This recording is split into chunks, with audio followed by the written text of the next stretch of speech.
Jumpa lagi para sahabatku terkasih dimanapun berada. Semoga kita semua dalam keadaan baik dan sehat. Para sahabatku terkasih, sesi ini saya mengajak kita untuk melihat orang-orang Kristen sering mendapat penolakan dalam melaksanakan ibadahnya. Jadi kita lihat bahwa orang-orang Kristen ini seringkali mendapat penolakan ketika melaksanakan kegiatan ibadahnya.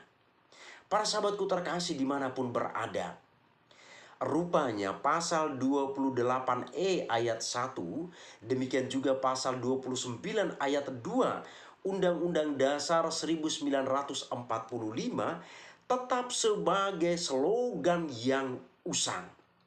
Ini pernah juga saya bicarakan dalam video sebelumnya. Mengapa demikian?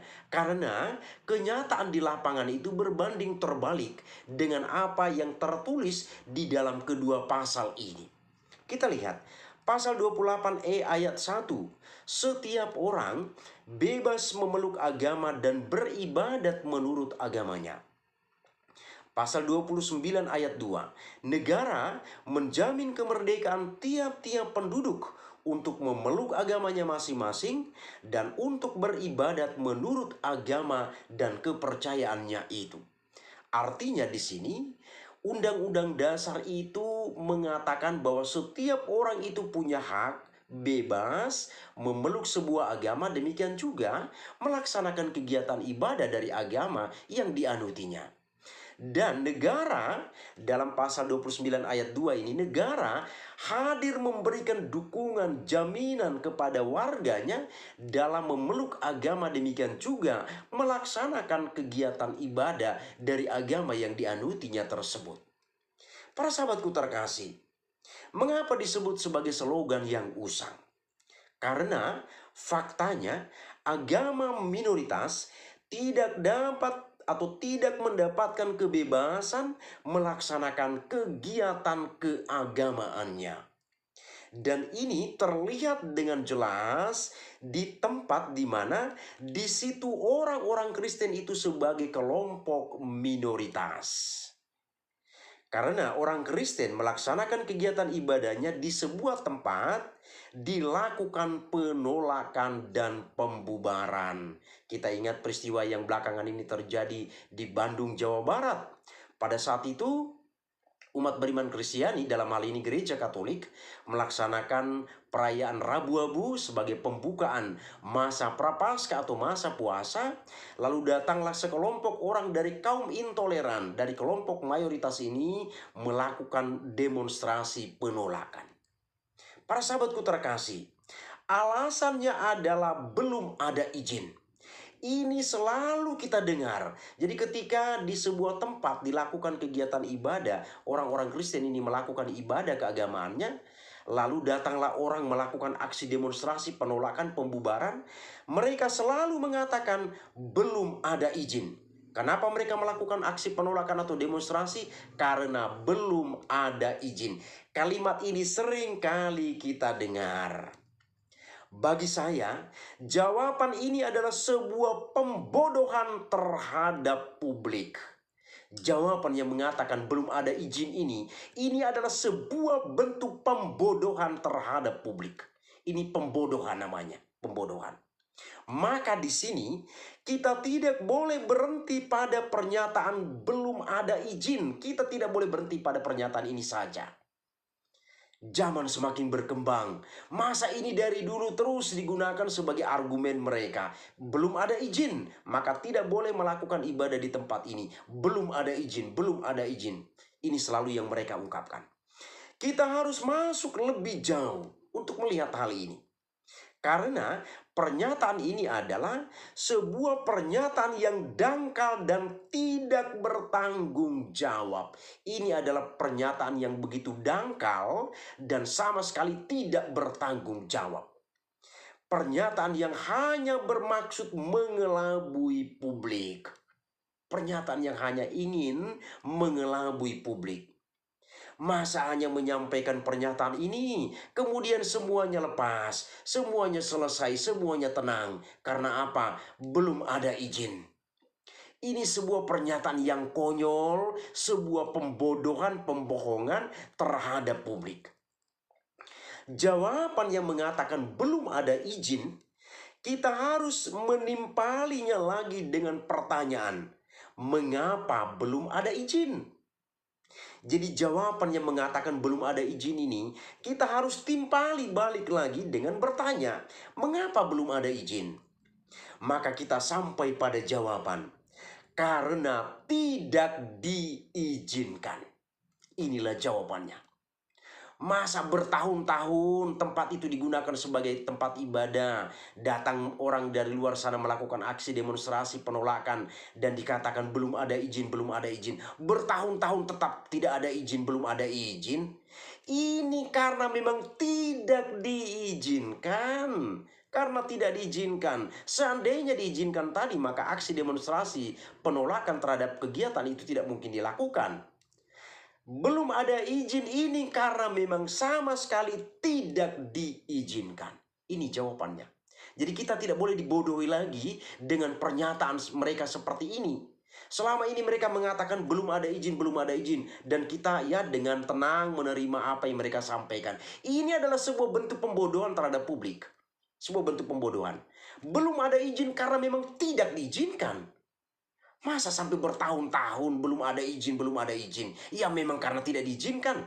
Maka tempat itu atau pembangunan rumah ibadat itu tidak berlangsung. Atau tempat itu tidak dianggap sebagai sebuah tempat untuk beribadat. Jawabannya di sini adalah karena tidak diizinkan. Para sahabatku terkasih, ini adalah fenomena. Ini adalah fenomena. Dan saya yakin kita semua bisa melihat, menyaksikan ini. Baik secara langsung maupun melalui pemberitaan di berbagai media. Kita bisa melihat, kita bisa menyaksikan ini. Asal di sana mayoritas. Dan di situ juga ada orang Kristen yang minoritas, maka yang terjadi adalah ibadahnya diganggu. Kemudian berdoa di sebuah tempat dilakukan penolakan dan pembubaran. Jadi asal di sana itu adalah tempat tinggalnya kelompok mayoritas, dan di sana orang Kristen itu ada juga, tetapi sebuah kelompok minoritas di tempat itu, maka kegiatan ibadahnya itu pasti diganggu. Tempat dia berdoa itu juga akan dilakukan aksi penolakan, demonstrasi. Ini yang terjadi ketika orang-orang Kristen yang sebagai minoritas berada di tengah kelompok mayoritas. Ini fenomena. Ini yang kita lihat dalam kenyataan hidup kita. Nah, berbanding terbalik dengan tempat itu mayoritasnya adalah orang-orang Kristen. Jadi berbanding terbalik, kita lihat di sini. Kalau di sana mayoritasnya adalah orang-orang Kristen, maka agama minoritas itu dijaga dan dihormati. Beda ya, beda sekali perlakuan.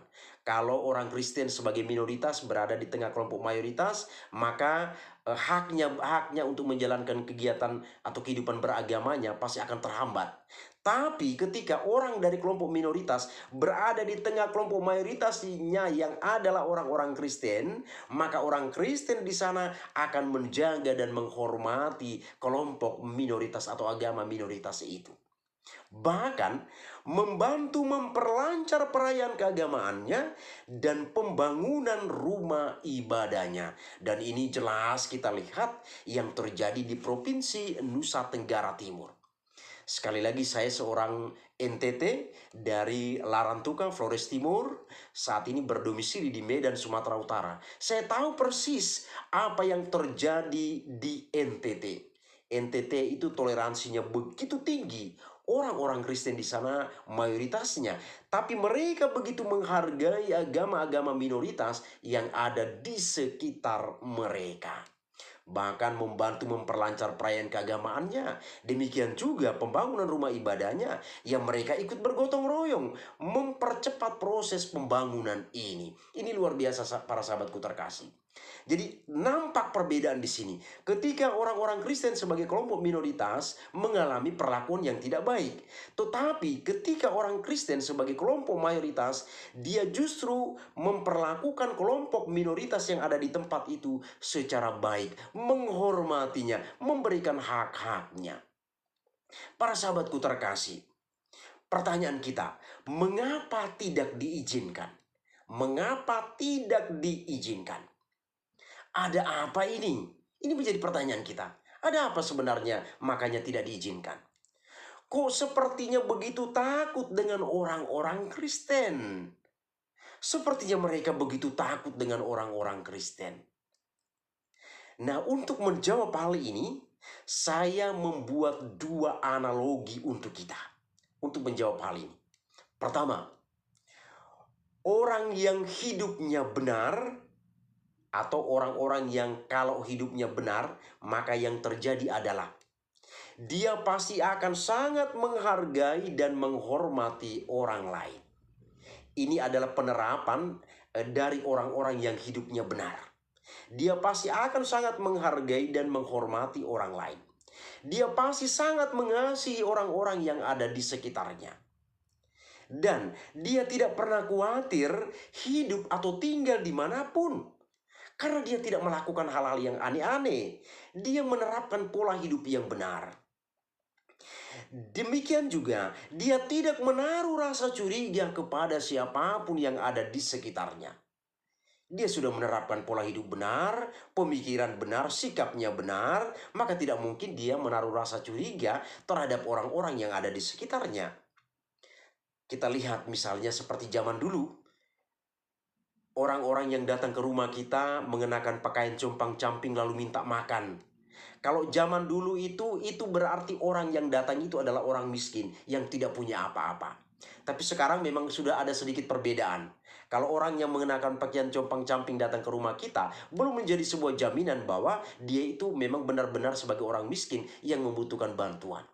Tapi bagi mereka yang berpikir secara benar atau hidupnya benar, dia akan berpikir yang baik tentang orang-orang ini. Kemudian yang kedua, orang yang hidupnya tidak benar, maka yang terjadi adalah mereka pasti selalu merasa tidak nyaman dengan orang-orang yang ada di sekitarnya. Bagaimana mungkin ia nyaman? Orang-orang yang ada di sekitarnya itu menerapkan pola hidup yang benar, pola hidup yang baik. Sementara dia sendiri menerapkan pola hidup yang tidak benar. Maka tentu dia pasti merasa tidak nyaman berada di tengah-tengah orang yang hidupnya benar ini. Dia pasti selalu merasa khawatir. Jangan-jangan begini, jangan-jangan begitu. Dia selalu khawatir. Kemudian dia pasti selalu menaruh rasa curiga terhadap orang-orang yang ada di sekitarnya. Karena dia menerapkan pola hidup yang tidak benar. Saya pernah melihat sebuah tempat itu di sana terjadi sebuah praktek yang kurang baik. Di tempat itu, di rumah itu, maka jalan masuk ke rumah itu pun mereka pakai portal. Ada satpamnya yang menjaga. Dan semua orang yang mau masuk ke sana semua dicurigai. Semua dicurigai. Ini kita lihat para sahabatku terkasih. Apa yang saya maksudkan nih, contoh yang saya ungkapkan ini, barangkali di tempat kita masing-masing pun kita bisa melihat, kita bisa mengamatinya ini. Para sahabatku terkasih, kita coba melihat atau membuat beberapa kesimpulan. Kita lihat di sini. Di sini terlihat bahwa orang yang hidup keimanannya benar, maka dia tidak akan bersikap eksklusif terhadap orang lain. Kalau orang yang pola hidup berimannya benar, maka dia tidak akan bersikap eksklusif terhadap orang-orang lain. Dan orang yang kehidupan imannya tidak benar, maka dia bersikap eksklusif terhadap orang lain. Ya wajar, kalau pola hidup berimannya tidak benar, maka dia akan selalu tertutup dengan orang-orang yang ada di sekitarnya. Tapi kalau orang yang pola hidupnya benar, pola berimannya benar, dia akan selalu terbuka welcome terhadap siapapun yang ada di sekitarnya.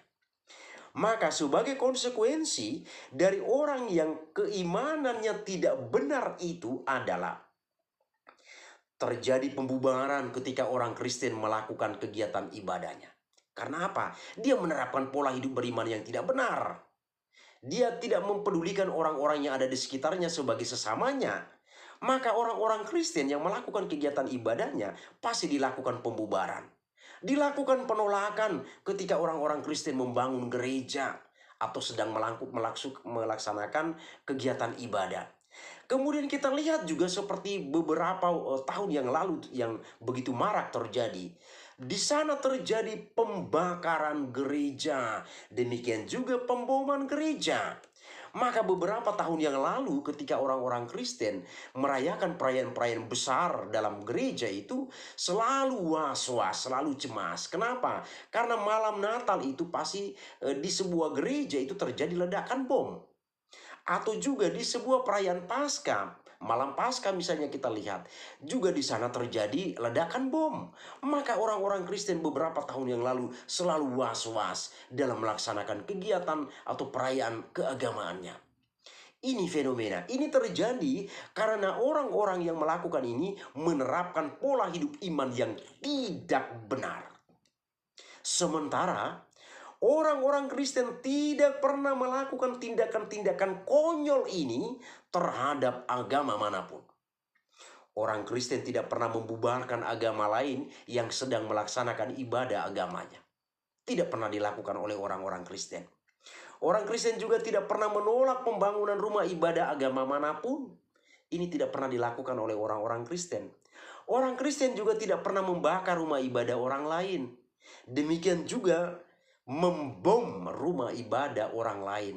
Apalagi pada saat mereka sedang perayaan, orang Kristen datang membawa bom dan meledakkan bom, menewaskan orang-orang yang sedang merayakan perayaan imannya itu. Itu tidak pernah dilakukan oleh orang-orang Kristen. Maka di sini lihat perbedaannya itu. Nah, para sahabatku terkasih, pertanyaan kita, mengapa orang Kristen tidak melakukan hal-hal ini? Ada dua jawaban. Pertama, karena orang-orang Kristen memandang semua orang yang ada di muka bumi ini sebagai sesama ciptaan. Di hadapan Tuhan semua manusia itu sama. Itulah pandangan orang-orang Kristen. Maka dia tidak mau melukai orang-orang yang ada di sekitarnya. Karena di hadapan Tuhan semua kita ini sama. Tidak ada perbedaan apa-apa. Yang kedua, agama bagi orang Kristen, agama itu hanyalah sarana atau alat bantu atau jalan untuk orang-orang bisa bertemu dengan Sang Penciptanya. Maka dalam video sebelumnya saya pernah katakan, agama bukan Tuhan. Agama itu hanya sarana, hanya alat yang bisa membantu mengantar orang-orang untuk bisa bertemu dengan Sang Penciptanya. Agama bukan Tuhan, agama bukan segala-galanya. Demikianlah para sahabatku terkasih ulasan tentang hal ini. Semoga ini bermanfaat bagi kita, semakin mendewasakan dan meneguhkan iman kepercayaan kita kepada Yesus Kristus, Sang Juru Selamat kita. Terima kasih, Tuhan memberkati.